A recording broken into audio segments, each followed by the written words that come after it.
રહે છે. તમારું નામ શું છે? કેસીબેન. કેશીબેન. તો હાલ આપણે પરિવારમાં કોણ સભ્ય છે? હું એક જ છું ભાઈ, કોઈ છે નહીં મારી એક જ છું. બધા છોડી ઘરે બાર થઈ ગયો, એક રહું છું. તમે એક જ રહો છો? એક જ રહું છું. તો આપણે દાદા ને દાદી બે ગયા. મારા બાપાએ મને મકાન આપી, મકાનમાં રહું છું. તમારા બાપાએ તમને મકાન આપી, મકાનમાં રહ્યો છો એમ. તો આપણે તમારા હસબન્ડ એ કેવું કે આવી ગયા છે જ નહીં. એ વૈયા ગયા છે? કેટલા વર્ષ થઈ ગયા? નહીં દાદી તમે રડશો ને ક્યાં આવી ગયા? ઘણા વર્ષો થઈ ગયા. બેન ને કોઈ કેટલા વર્ષ બીતી ગયા હતા.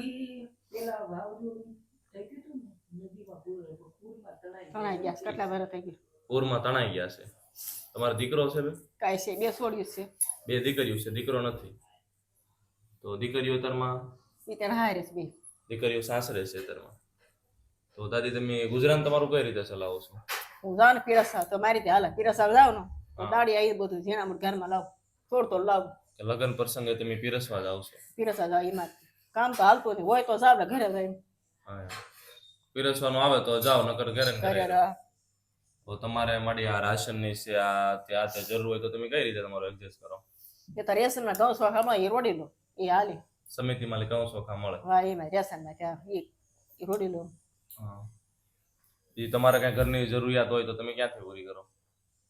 એ પછી આ ગામડા આડાવડ ક્યાં કામ આવ્યા જાય, કોઈ ફોન કરો, કોઈ લઈ જાય તો પછી અમે ઘરમાં વસ્તુ લઈ આવીએ, હોય તો લઈ આવું.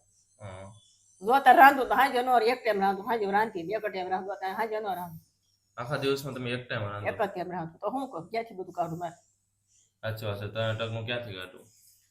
તો બેન તમે આ પીરસવા જાવ એમાં શું મજૂરી મળે તમને? 140. 140 રૂપિયા આખા દિવસના? આખા દિવસના.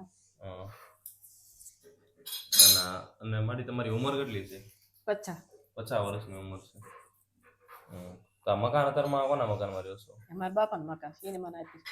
તમારા પિતાનું મકાન છે, એ તમને આપ્યું? એને મને આપ્યું, એ મકાનમાં રહું છું. તો તમારા લગ્ન અહીંયા ભાવનગરમાં થયા હતા?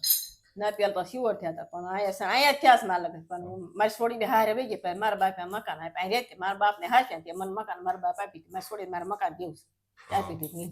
તમારા પપ્પાએ તમારું મકાન આપ્યું? પહેલા તમે લગ્ન થયા ત્યારે શિહોર રહેતા? શિહોર રહેતા. હવે અહીંયા રહું છું, ઘણા વર્ષ રહું છું. છોડીને ગામે મેં અહીંયા જ કર્યા. અહીંયા જ તમારી દીકરીના મેરેજ અહીંયા કર્યા. એ સમૂહમાં ભાઈ, સમૂહમાં માથી કાંઈ પોસા નતો થતો, મેં સમૂહ કરી નાખ્યું. તો આપણે તમારા ઘરવાળા હતા એના શું ધંધો કરતો, કામ ધંધો? હીરા ઘસતા પેલા હીરા ઘસતા? હા, હીરા ઘસતા. તો એ કેટલા વર્ષથી ગાયબ છે? ઘણા વર્ષો વીતી ગયા ભાઈ. કેટલા વર્ષો? 25-30 વર્ષ. એટલે હશે, એટલે થઈ ગયા. તો મતલબ 25-30 વર્ષથી તમે એકલા જ રહો છો? એકલા જ રહું છું. પિતા ભાઈએ મને કીધું તે મેં હાલ લખાઈ દેજે. ના ના, અમને પરશુરામ ભાઈએ કીધું હતું કે માડી છે કે એકલા જ રહી છે ઘણા એકલા છે, એકલી ખબર છે ને મારે. ના માડી અત્યારમાં તમારા રાશનમાં શું છે ઘરે? અત્યારે રેશનમાં ઘઉં ચોખા આવે, બાજરો બીજ કાંઈ ન આવે. અરે ઘરમાં શું પડ્યું છે? કાંઈ પડ્યું? અત્યારે જો મરસું થોડું લાવી, મરસું હવે બીજ કાંઈ માં ઘરમાં નથી. 100 ગ્રામ મરસું ને એવું લાવ, થોડું લાવ. 100 ગ્રામ ના જીરું મરસું એવું થોડું ઘરમાં લાવ. થોડું 10-20 રૂપિયા એવું લાવવા તો શું કર, કામ ધંધા એવી રીતે લાવ. તમે શોખું જ કહું છું, હોય તો લાવો. સાચી વાત છે. એમ એકારે કેમ લાવવું? એકાર કેમ હાલતું બધું ફર્યું, હાલવું છે, કામ નથી આવતું. હોય તો જાઓ, હવે ક્યાંય હાલતું નહીં. પીરસા બને તો કેવા આવતા હાલો તો વહી જાઓ. પીરસવાનું લગ્નની સીઝનમાં હોય તો દિવાળી પીરસા આવશે તેમાં વહી જાય. હવે તાર છે ને ઘરે છું, લગ્નની સીઝનમાં તો પીરસવાનું હોય, પછી તો કાંઈ હોય પછી હોય ને. કોક તમારી માં જે કે તો દાડી કહીએ કે હાલો ને જરૂર છે તો જાઓ. મેં કાંઈ રીતે હાલ્યા કર. કંઈ નહીં માડી, અમારાથી જેટલી હેલ્પ થશે એટલે તમારી ચોક્કસથી તમે મદદ કરીશું. અત્યારમાં રાશનની છે, આ તે છે, તમારી ચોક્કસથી મેં મદદ કરીશું. માડીને તમે જોઈ શકો છો કે એના હસબન્ડ એક્સપાયર થઈ ગયા છે, કે નદીમાં તણાઈ ગયા છે. એક્સપાયર શું થયું, 20 થી 25 વર્ષથી એકલા રહે છે.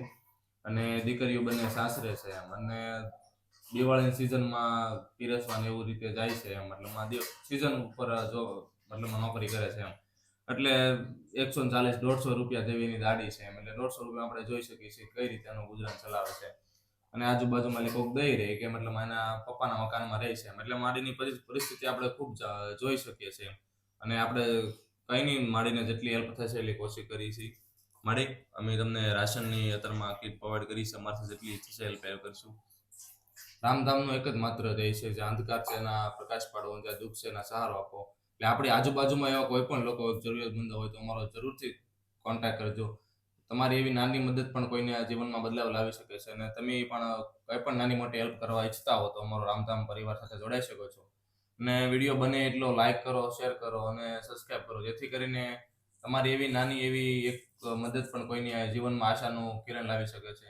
કઈની માધ્યમ તમે 5 મિનિટ આપો, અમે રાશનની કીટ લઈને આવી એ પ્રમાણે અમે રાશનની અમારાથી બને એટલી હેલ્પ કરી છે, જેથી કરીને તમારે 3 થી 4 મહિના બગી જાય અને આ સિઝનમાં કદાચ ને તમારે મજૂરી કે ના મળી હોય તો તમારે મતલબમાં બહાર માગી કે કોઈ દે તો ઠીક છે, ના દે તો કોઈ માગવા ના જવું પડે એમ. એટલે અમારાથી બને એટલી અમે હેલ્પ કરી છે. હા ભાઈ તો તમે કેવું લાગ્યું તમને?